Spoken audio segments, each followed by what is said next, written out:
All right. The #1 podcast in the whole entire YouTube wrestling community, and I'm one of your hosts, Juan. And I'm your other host, Jean-Paul Leek. And together we are Road Break. And Road family, Break. you know, Saturday we're always bringing the content. Right here, you know, we have the honor, you know, we go back to our interviews, and like we have the honor, the pleasure to have a great professional wrestling figure, somebody that was like pretty prominent in the summer because he was part of one episode of like the Dark Side of the Ring. So from Dark Side of the Ring on, we have it like Steve Ray, the Wild Thing. All right, man. Thank you, brother. I appreciate that. How you doing, Steve? Ready to go, right? Yeah, hey, it's a pleasure to be on this show, and you hit it right. You guys are #1. You guys do really the unbelievable professional job. So, well, thank you very much. Thank you so very much. We appreciate that, Steve. We appreciate that. So, you know, thank you, family, for watching every single thing of our content. You know, thank you for the comments, subscriptions. Thank you so much. You know, don't forget to watch the Smackdown review, to check it out. You know, like the premiere season completely failed. We shoot on it, you know, it was a bad show. The ratings fell down. So, you know, we're just don't forget to check that out, family, because Roman Reigns is not helping to put any ratings up. But, you know, now let's focus on this wonderful man that we have right here, Steve Ray. Thank you, brother. So, you know, let's start from the beginning. Tell us a little bit about, you know, the beginnings in professional wrestling. What drove you to, like, That's a great question. So, you know, to all of my wrestling fans out there and to all the fans of this beautiful podcast, I don't want to disappoint you, but I always got to keep it real. I wasn't a big fan of professional wrestling, except for Superfly Jimmy Snuka and the other wrestler. He's no longer with us. You guys know who I'm talking about. Is Puerto Rico. You know the incident. Bruiser Brody?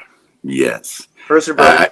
I love Bruiser Brody. And I liked Harley Race, and I liked Ric Flair. I liked those wrestlers, but then there was, you know, I just kind of felt there was too much of showmanship, you know. You know what I'm saying?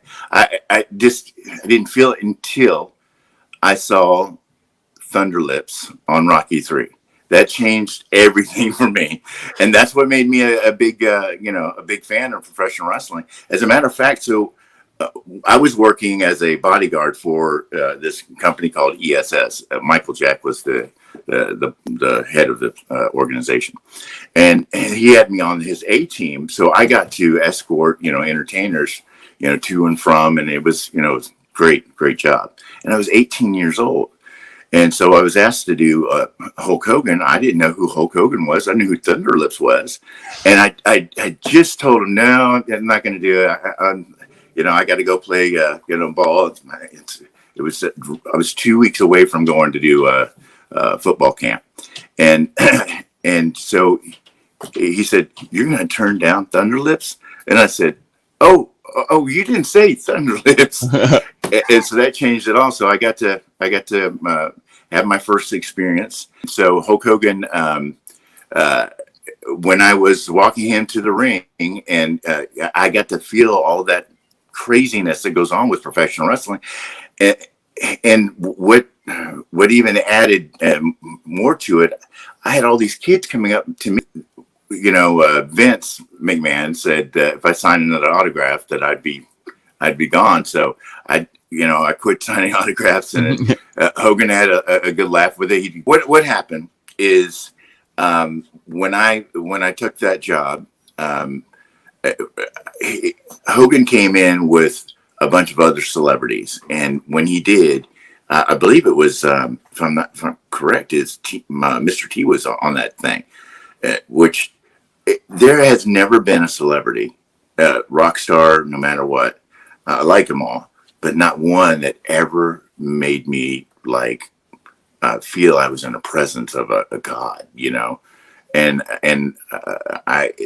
Hogan had this buzz going at that time that was just, you know, it was Americana. It really was. It was a lot about, you know, taking your vitamins, saying your prayers. I mean, he just had that charm, that charisma. It was all hitting for him at that time. It was hitting him so well that, you know, he drew me in. I was so dedicated to football. I started playing at the age of 7, and I was really good at what I accomplished in my football career. And it was a matter of seconds that I made up my mind that I'm going to become a professional wrestler. And, that's basically what did it all for me, was that moment that I met him and, got to do that job with him. And, and then plus it was very rare for, back in that time, you didn't have wrestling schools. You got invited to become a professional wrestler. So it was more, like a secret society type thing than anything. Oh, wow. Yeah. So, where did you go? How did you start wrestling then? Well, the guy that trained me, Sonny Myers, God rest his soul, great man, and Geigel participated as well. And this is the coolest thing, was when we were, me and Curtis the Cat Hughes, which he goes by something else. You know who I'm talking about, Curtis Hughes? Yeah. For WCW. Him and he was an All-American K-State football player, same time as Bosworth and what's his name? Can't remember. I just said that. Sorry, Dr. Death. Dr. Death, they were they were all in that same clique together. But so the pro football players that came from the Chiefs, there were 5 of them. Not one of them made it. Not one of them made it. They all ended up quitting. And so that, that kind of gives you an idea of the caliber of athlete that it takes to be a professional wrestler. It's the training, right? The endurance that you have to put up with, right? Right. So when a person comes up to you and says, "Is wrestling fake?" That's what gets underneath the wrestler's skin. It's just like, you don't have any clue or idea what it is that we do. And I'm glad that, you had someone like Brock Lesnar that became an MMA fighter. He said that professional wrestling is 10 times harder on his body than, MMA, which that gives you an idea to what we're dealing with. It's a tough business. And so from there, that's what really, that got my I guess blood flowing to become that wrestler. I got trained, and the place that I got trained at was Memorial Hall in Kansas City, where they did TV. And I'll be honest with you guys, I don't feel at all that they pushed me so fast that I probably should have been. I think that it takes a good year for an athlete to be trained in the business. 3 months just wasn't enough. You were really green at that time, right? Yeah, I was really exposure. You didn't feel comfortable. Oh, yeah. And this is the joke that they played on me too. So my hometown, Leavenworth, is right next to Kansas City. Leavenworth and Lansing. I went to school in a small school called Lansing, Kansas, Lansing Lions. 80 people in my class, and so the whole town was there. So basically, it was a sold out event.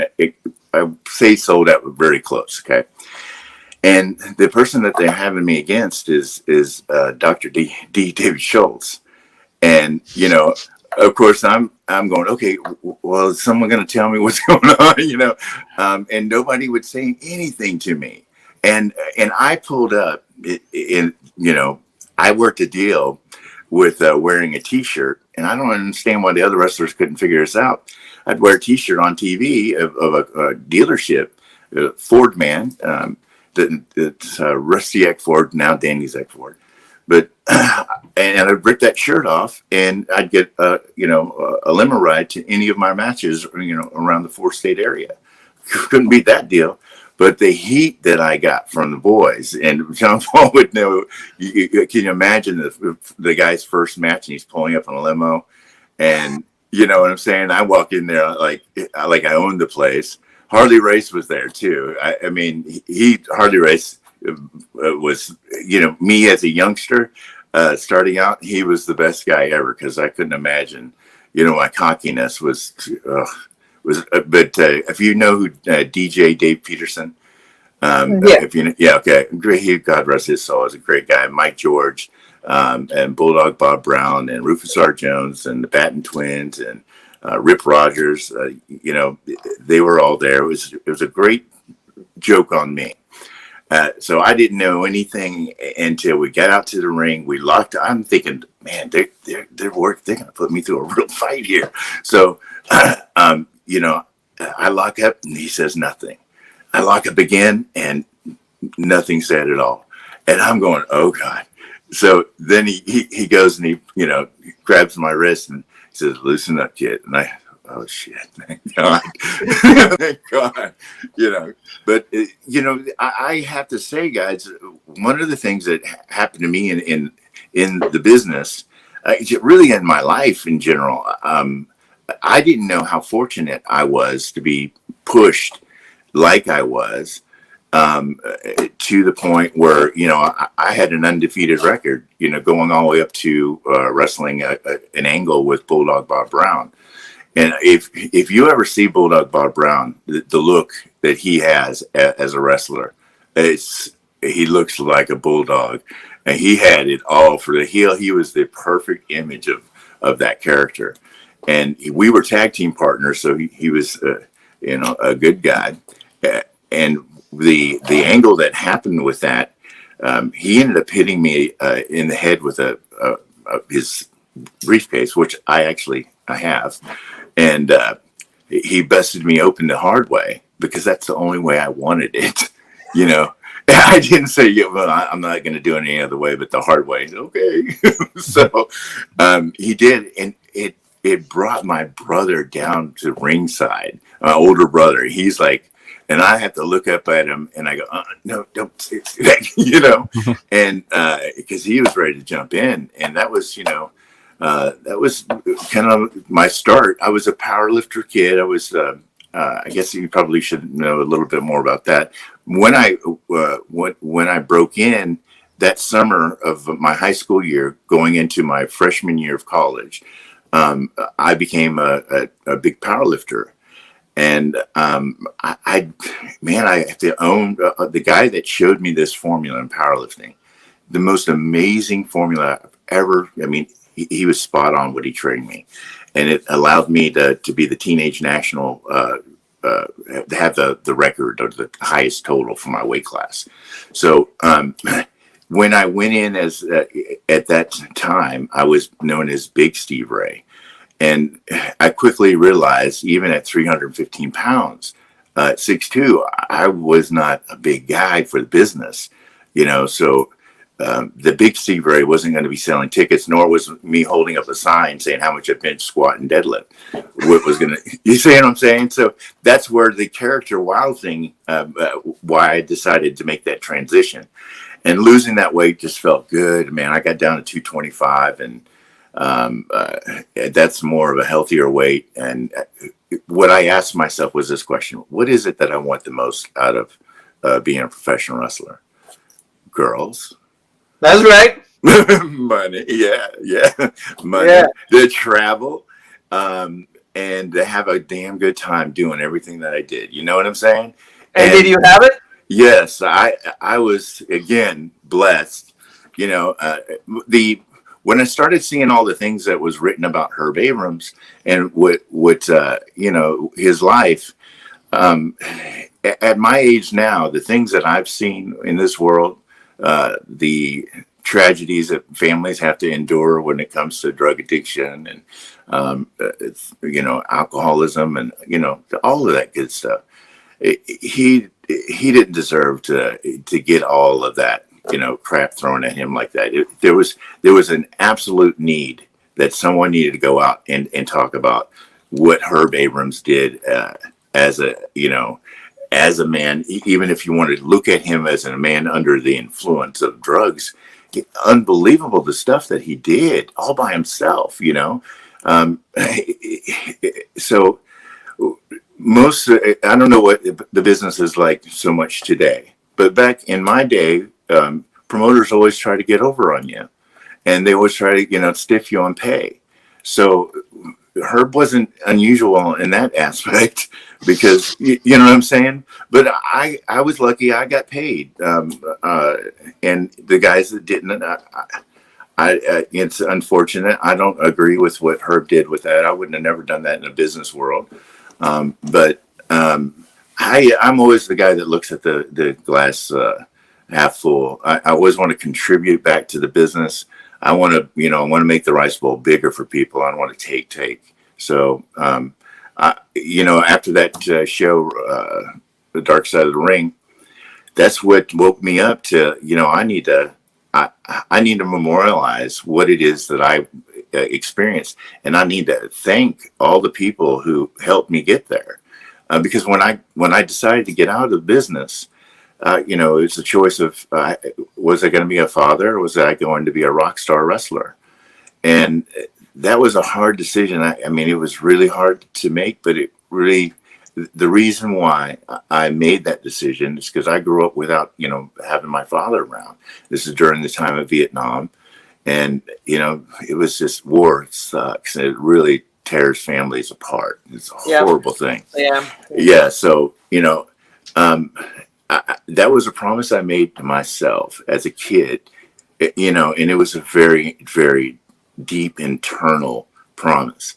And so when I'm like up here feeling, the glory of being this rock star, it came back to, the sacrifice. And that sacrifice that I made, God blessed me with the most unbelievable son, that I could ever ask for. Nothing like the Wild Thing. He doesn't, I had to say there's a curse to that too. You live by the sword, die by the sword type thing. And so he's much more solid with his life, and I'm very grateful for that. And no drugs, no problems with stuff. Straight edge. Exactly. Paul, any questions you have for Mr. Ray? Yeah, well, I mean, you brought up the dark side of the ring, and it was a really good episode. I think a lot of people, it was the third highest ranked out of all of them that they've done so far. Oh, wow. And then because I think a lot of people didn't really know. They might have heard of like the UWF, but they didn't really know too much. This one, like even the Dr. Schultz one where he punched a reporter, people knew about that story. But this, it's like people, they're like, oh, what's this? So it drew a lot of interest, and it was really good. And what you said about Herb Abrams, even when Juan and I were watching it, we said, like, if this guy maybe he had more ambition than like probably everyone else in the room combined. If you would have like had people kind of maybe like give him a little bit of tough love, grab him by the collar and be like, come on, let's stay in line, who know what they're doing, who aren't going to just trying to use him for money or screw him over. Exactly. You really could accomplish something. But like you said, back then, especially, everyone was kind of cutthroat. So yeah, exactly. You're so right. And unfortunately, if you've heard the story where we were trying to unionize the wrestling gig. Yes. Hogan was the one that bailed, right? Hogan was the one that completely shut down the whole thing. Yeah. Right. Yeah. And it's very unfortunate.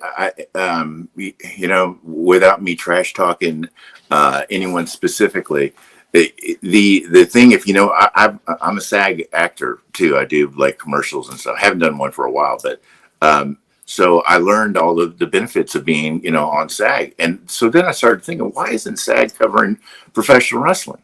So I actually, researched it, and it said, well, because, they do some athletic something in the ring. I don't know. It didn't have any real meaning behind it, because what we do is no different than being, every bit of it should make us SAG. SAG should be knocking at every wrestler's door and say, we want you. We want to bring you guys in. If that ever happened, you would have a whole different business being ran. You know what I mean? Be way more legit. And that's unfortunate. I would love to see that happen. Especially Steve, because like you mentioned, like you guys are performers as wrestlers. Exactly. And when you're acting, you're performing. So the wording is exactly right. So yeah. And we're performing in so many different ways. I mean, it's a live performance, number one. So you have to have the 3D mindset. If you don't have that, you won't be able to be a good entertainer at all. Yeah, no, I agree. And like Jean Paul was saying, like Herb did something that if he would have had like more advice, it would have succeeded. Because like the first, like when he first released the whole thing, the UWF, and he surrounded himself with good names. You, Cactus Jack was there, even Bruno Sammartino. Like, what was that influence on Bruno? Like Bruno, like what was he trying? Like, so man, God rest his soul, Bruno was me watching the old tapes. I couldn't believe how much he was pushing me over when I'm watching. I'm going, damn, Bruno, I never even told you thank you for all the great pushes that he did. He really did a great job with that. But the way that Herb that was his his credibility was Bruno, and so he was always straight. You know, he paid Bruno. Everything was on the up and up with Bruno. So I would probably venture to say, a lot of people don't know this, but one of the things that how Herb and I became really close is I was the guy that would get him sobered up and ready for the match. You know, it was no nonsense, straight to the point. I wouldn't let him mess around, you know, and nor would I judge or tell people, you know, what I was doing. So he needed like 3 more of you in his life. He did. And you know, when that whole thing, they didn't really go into this in depth, but there was he invited me out to Palm Springs for a golf tournament, and I can't remember it was for a entertainer that's a little person. You don't want to say the incorrect way, but he was the one on Star Wars. He was the one that was in R2D2 maybe. Oh, okay, yeah. So he had this fundraiser type thing, and Herb became a big sponsor of it. Why, I have no idea, but it was a big thing for Palm Springs. And well, he contacted Heidi Fleiss, and he brought in like 8 of their knockout. Let's put it this way. That would have been the first time that I think I might have fallen for paying for somebody. But, there was a girl that didn't want to follow the Herb angle of taking a check. And she said, yeah, I'm not. But the other girl said, well, he's from Beverly Hills. And that was Herb's little angle. And this girl just befriended me. And she started a clothing line called Heidi Wear. But really sweet girl, freaking awesome girl. Actually, all these girls were aspiring actresses, or they were trying to get their their college degree, become doctors, that was what caused Herb to have to leave California, because he stiffed her, and she was after him. And And also Heidi Fleiss was like huge at that time. Yeah, she was. Heidi Fleiss was like the main, woman that will provide the chicks and everything. Right. I remember, she became, she was huge. She was giving chicks to every rich man, anything, and she was in the business. Yeah, I remember that. Yeah, she had Charlie Sheen's number. And So we need that now. We need her number now, so we can get some fun here. Exactly. You know what? I'll help you out. DM. Yeah. The crazy thing too is that a lot of people don't know this about. So people, what made Herb really good, it was we'd go to this NAFTA convention, and that's where all the television stations, the syndicates, and the distributors would want to buy your product. So that's where Herb just raked in, and I was at every one of these shows. Well, just so happened the porn convention was right next door. I don't know if you guys can see this or not. Yeah. We see Ron Jeremy. We see it. Yeah. So I ran into Ron Jeremy. Ron Jeremy, he really liked her a lot, and so you can imagine this is in Las Vegas. So I 5 years of going there and having a great time, and you get around all these celebrities and stuff. And that's where I made the front page of the Vegas Sun. I got here. I'll show you guys this, if you can see that. I don't know if right there. Yeah. See that? Okay. So we can see it. Yeah. Okay. So that was that experience. I'm literally watching her work $5 million deals. And so people wanted to know where his how he became successful like that. Well, he understood the business, where a lot of people, they don't get the large scale of distribution. And, we're in a world economy right now. And that's something that, ultimately where I'm going up with this is about a world economy, is that ESPN had acquired our material. So I didn't know how they did this.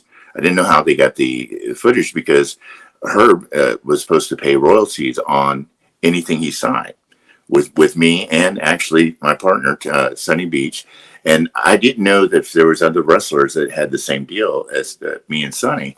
But so, because that's their business. But when I found out that ESPN was airing this, I wanted to know, did Herb sign the deal? Or I was trying to get the answer out of that. And it's still somewhat of a unsolved mystery.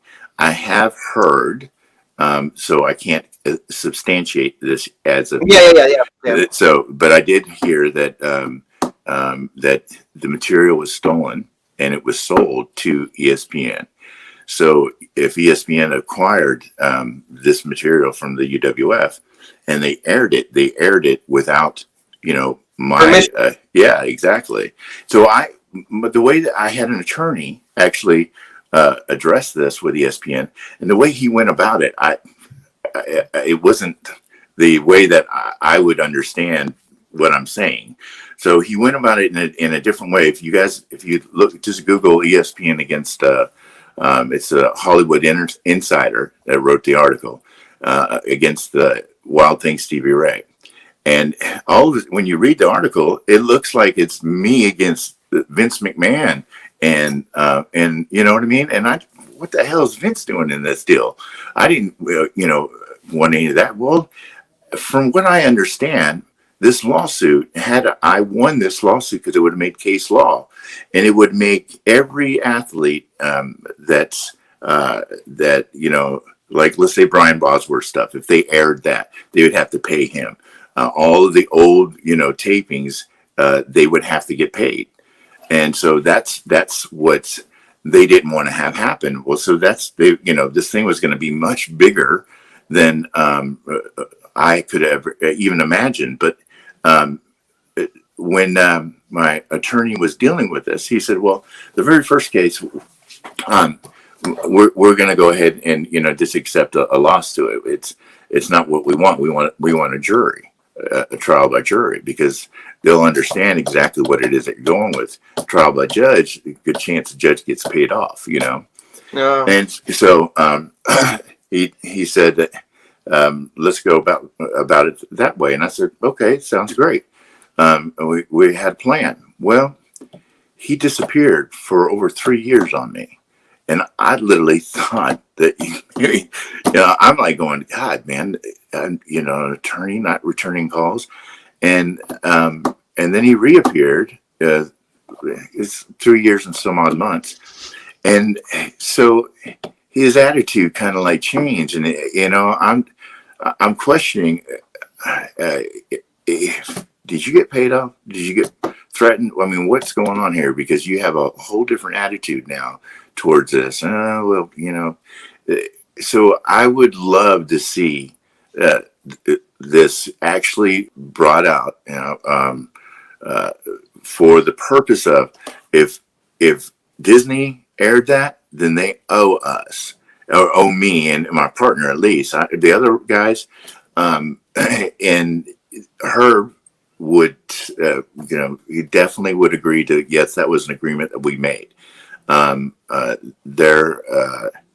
This is the thing that you might find. You're going to be the first person to know this. Exclusive, baby. Exclusive. So Herb's family, they're the ones that would be the owner of his estate. They called me up and they said, we'd like for you to take over the UWF and all of its content. So we want you to, we appreciate what you did with Herb's name. We know that you have great intent to, do something for his legacy. So me and Sunny, my partner, we're drumming that up to see what it is exactly that we can do with the UWF all together. It's to memorialize it is number one thing that we definitely want to do. But then to go further, to UWF 2020 is the thing that we're actually working on right now as we talk. So we're excited about that. That's now I'm actually officially back in the business. There it is. Yeah, there it is. You guys, wild thing runs again. No, but I mean that's really cool because one thing what you said about just cementing the legacy it had. It's one of the things that we touched on earlier. The Dark Side of the Ring brought a lot of attention to this, and it's like you could sell something like, here's a set of all the tapes and all the episodes, everything that was filmed, and maybe do like a T-shirts or something, and then you said, coming in 2020 now, coronavirus, everything, it's a little bit on hold. 2021, whenever it gets here, it's going to be great, the reemergence. So I mean, that's all awesome stuff. Yeah, I have an answer for the coronavirus and the way that we have to be 6 feet apart and all that. So if that continues, I actually have a savior for wrestling, and I'm trying to figure out how I can patent it. If it's not a way that I can patent it, I'll just release it for free. But it's man, you guys will really appreciate it too, because it's freaking it's really simple. It's right there in the palm of our hands every day, and we don't realize it. And it's that simple. But working it as a conglomerate to make the product a finished product, it just takes a little bit of ingenuity. So and for example, like you and your partner, like Sonny, like giving like another twist to to Irv's name, his family, and also like the UWF, because they were probably really great episodes. And like it will be a little different if you guys like get together more names. Maybe they're interested, because then it will wait a lot more when it comes to like a trial or something else, because it's just the two of you. But I totally agree. Hey guys, everybody deserves to get something of what we did. Brian Blair is the man, the guy that actually did the introduction for me and Herb, and Brian is another guy that I have to give total respect to, because he saw that something in me that. When someone believes in me, that is like my biggest weakness with a girl is if they make me their Superman, they own me, because I want to impress them. You know what I'm saying? So yeah, we all feel that. We feel that. No, we feel that, but sometimes it's like it goes down and we go like to the first match. Exactly. Well, so he's one. I can tell you that Cowboy Bob, or another guy that did the same thing. He believed in me, and he just always shot straight with me. Good guy. And Paul Orndorff, Mr. Wonderful. Man, I read the angle that happened with him, and was it Vader or something, where he got jumped, or him and Vader fought in WCW, and there's different stories, because Paul, that's his arm was even going then. He had like the weak, or it was the elbow or something with his arm, but he was, I guess. The story is like he was in the flip flops, and then Vader started beating on him, but he was beating up Vader with one arm. But then in an interview, Vader said like, "No, I was beating him up," or he's like, then he goes, "Oh, I didn't want to because he had the one arm." But who knows? It was egos flaring. Yeah, right. Well, I don't know Vader as well as I know Paul. I know Paul as he's not the type of guy that would. If he gets in a fight with you, you probably deserve to get your ass kicked, because he's a really good guy. And you remember, Steve, what a physique he had at that time, Oh my, yes. Like it was just muscle on top of muscle, He did that. Do you remember the interview that he did in the gym when he was like, he would meet Gino Oakland into the gym, and he's trying to do a workout, and some kid was on there. He really like dissed it. It was just so funny the way he did it. It was kind of like the Mr. T. When they shaved the little Mr. T's head. It was like that. It had that kind of heat. It was really good though. At that time, he was the number one heel. The number one heel. What a great, and that's the kind of guys that like they should always like. He should have been like a world champion. And he was, And so you got to look at all the talent that Herb Brett had in to have Andre the Giant, guys. We had Andre the Giant, and look at what Vince McMahon did. If you look at a lot of Vince's storylines, it runs off of what we were doing. And people, you have to really analyze it. You'll see, like Beach Brawl, Vince McMahon started doing stuff at the beach, right after that. The whole angle with the promoter and stuff like that. It was, I don't like to toot my own horn, but this is something you got to give all credit to God, first of all. But then Herb came up with this angle with the match that I had with Dr. Death. So that was the John Paul. I don't know what your style is. If you're like super loose and you're like really light in the ring, but I like to work more snug, not stiff. It's snug. It's more, of a firmness, I guess. And where I'm not afraid of the hits or the kicks. Just don't put me out where I can't, Oh wrestle. no, you want it in there. You don't want to be like, oh, I can't get up the next day, but you want to feel it. You want to know that the guy's doing something. He loves it. Yeah, he loves it like that. Yeah, I don't like it. Right, I don't like the telegraph stuff. No stomping the feet, me just freaking. And so that was what the match was all about with me. Because when I was wrestling, when I was told I was going to wrestle Dr. Death, I said, man, I don't really care. I hate this kind of good guy against a good guy match. But I said, you know what? I'm going to run with this and see what you think about this. We're both football players. I said, let's do a match that is unorthodox. It's awkward. It's not free flowing like, most of your matches are with, you know what I'm saying? Everybody else, yeah. Yeah, so it was really, it was awkward. And then I even looked at some of my kicks, man, I'm going, damn, that looked like it, landed really good.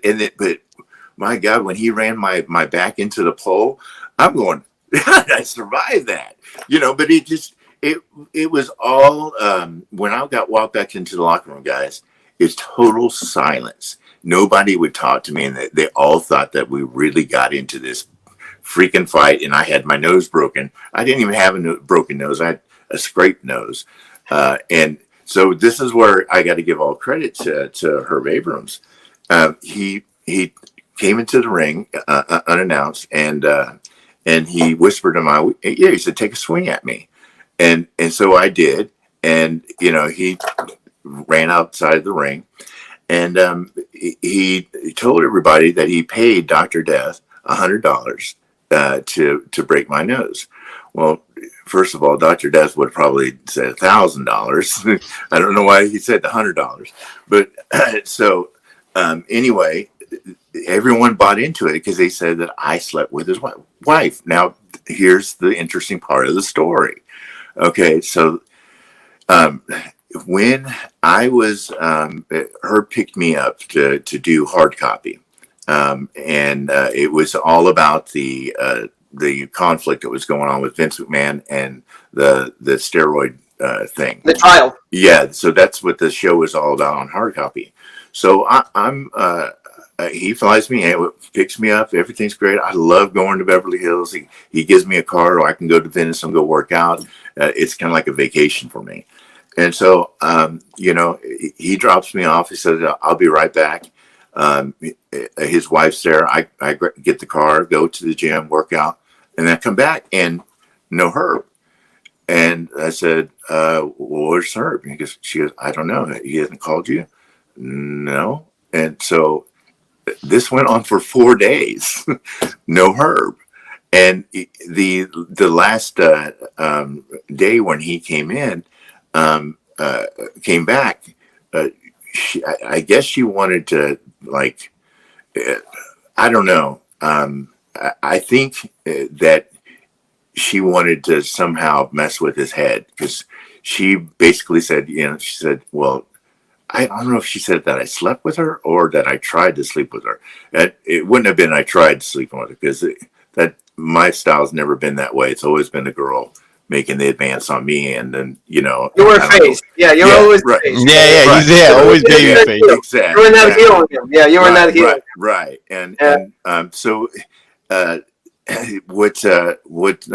when Herb said this to me, I go, Herb, and I I make sure people, when it's a serious thing, look right in my eyes. I want to tell you, she's fucking with your head.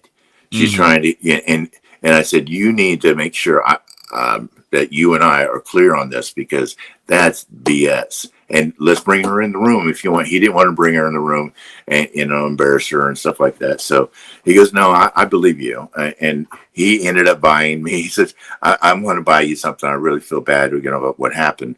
And he bought me this Invicta watch. And this, the boys all wear these big ass Invicta watches. And I said, okay, that's cool.